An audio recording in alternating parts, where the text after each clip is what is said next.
તંત્રની જુહુકુમી હવે નહીં ચાલે. સોમનાથ કલેક્ટર સહિત 17 ને ગુજરાત હાઈકોર્ટે નોટિસ ફટકારી છે.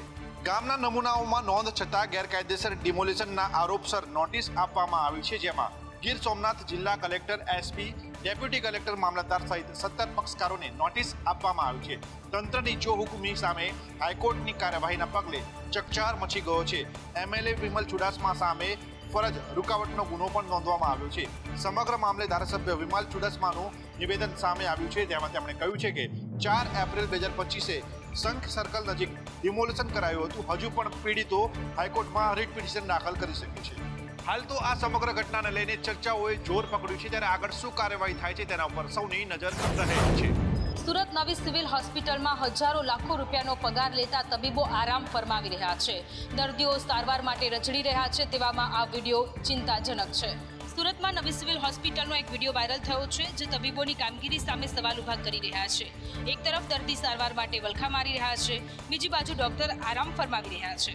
રાત્રે 2 વાગ્યાનો સુરત સિવિલ હોસ્પિટલના ઇમરજન્સી વોર્ડનો વિડીયો સામે આવ્યો છે, જેમાં જોઈ શકાય છે કે જે ફરજ પર ડોક્ટર હાજર હતા તે ઇમરજન્સી વોર્ડમાં સૂઈ રહ્યા છે, તો કેટલાક તબીબ પોતાની મસ્તીમાં મસ્ત મોબાઈલમાં ગેમ રમી રહ્યા છે. અને હદ તો ત્યારે થઈ જ્યારે એક મહિલા તબીબ હોસ્પિટલમાં પોતાની હાથમાં મહેંદી મુકાવી રહ્યા હતા. જાગૃત નાગરિકે વિડીયો બનાવતા સિક્યુરિટી ગાર્ડે વિડીયો બનાવનારને વિડીયો ડિલીટ કરવા માટે રજીસ્ટર કર્યું. રાજકોટની પદ્મકુંવરબા સરકારી હોસ્પિટલની બેદરકારી સામે આવી છે. ભર ઉનાળે દર્દીઓ પોતાના ઘરેથી પંખા લઈને આવવા મજબૂર બન્યા છે. પદ્મકુંવરબા હોસ્પિટલના દર્દીઓ ભર ઉનાળે ઘરેથી પંખા લઈને આવવા માટે મજબૂર બન્યા છે. હોસ્પિટલમાં કુલર કે અન્ય વ્યવસ્થા ના હોવાથી દર્દીઓને તકલીફ પડી રહી હોવાના વાત સામે આવી છે. પદ્મકુંવરબા હોસ્પિટલમાં 12 બેડ સામે માત્ર 2 જ પંખા છે, તો હોસ્પિટલમાં દર્દીઓને સગાઓના હાલ બેહાલ થઈ ગયા છે. જ્યારે સંદેશ ન્યૂઝની ટીમ પહોંચતા પંખા ચાલુ કરાયા હતા. ગઈકાલ સુધી આ પંખાઓ બંધ હતા અને આજે એકાએક ચાલુ થઈ ગયા છે. અવ્યવસ્થા જે રિનોવેશનના લીધે છે તેના માટે થઈને અમારે 2-3 પેશન્ટ અહીંયા મૂકવા પડ્યા હતા, જેમના બચ્ચા એસએનસીમાં એડમિટ છે પણ મધર ડિસ્ચાર્જ હતા, અને એ લોકોને પણ એવી જગ્યાએ કોર્ટ પર મૂકવામાં આવ્યા હતા જ્યાં પંખા ચાલુ હતા. પણ એ પણ હકીકત છે કે 2 કે 3 પંખા બંધ હતા અને 2-3 પંખા થોડા ધીમા ચાલતા હતા.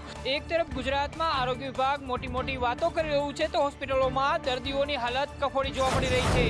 દાહોદ જિલ્લાના મનરેગા કૌભાંડમાં મંત્રી બચુ ખાબડના બંને પુત્રોની સંડોવણી સામે આવી છે. બળવંત ખાબડની એજન્સીને 5 કરોડ 28 લાખ ચૂકવવાનું થયું હોવાનું સામે આવ્યું.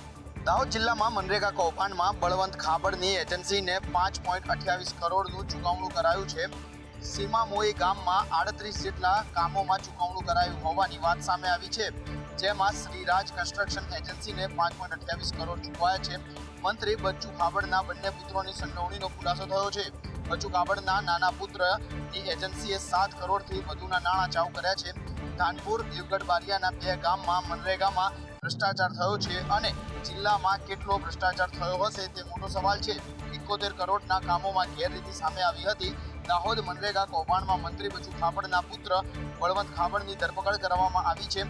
મનરેગા કૌભાંડમાં 35થી વધુ એજન્સીઓના 40થી વધુ આરોપીઓ સામે કાર્યવાહી થઈ શકે છે. સાથે 6 સરકારી કર્મચારી સહિત એક એજન્સીના માલિકની ધરપકડ કરવામાં. સુરતમાં એક શખ્સને 108 ઇમરજન્સીને સાઈડ ન આપવી ભારે પડી. કાર ચાલકને શોધીને પોલીસે કડક કાર્યવાહી કરી. સુરતમાં 17 મે 2025 108 એમ્બ્યુલન્સની આગળ બીઆરટીએસ રૂટમાં કાર હંકારનારો વિડીયો સામે આવ્યો હતો.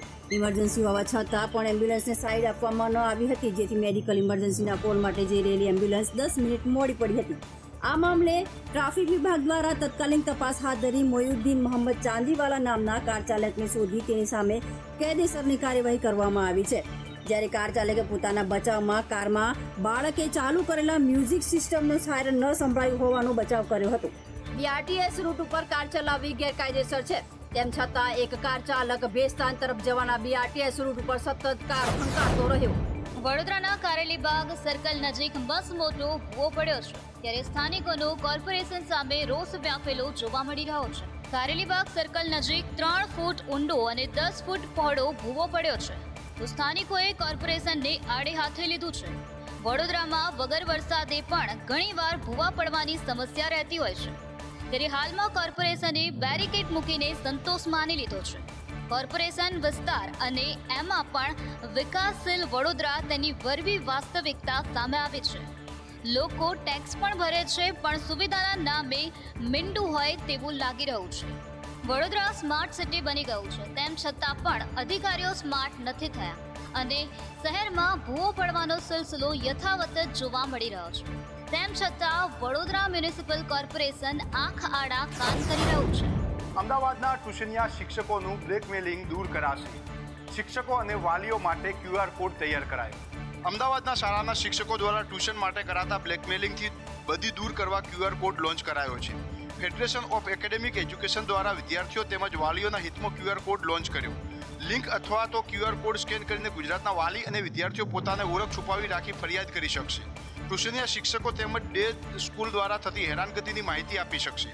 તો આગામી દિવસોમાં શિક્ષણના હિતમાં ગુજરાતી ડે અને શાળાના શિક્ષકો દ્વારા ચલાવતા ટ્યુશન ક્લાસીસ પર પણ જનતા રેડ કરાશે. શાળાઓ શરૂ થતાની સાથે જ કેટલાક શિક્ષકો ટ્યુશન શરૂ કરી દેતા હોય છે અને વિદ્યાર્થીઓને ભાર આપતા હોય છે ટ્યુશન આવવા માટે, પરંતુ હવે તે દૂર કરવા માટે QR કોડ લોન્ચ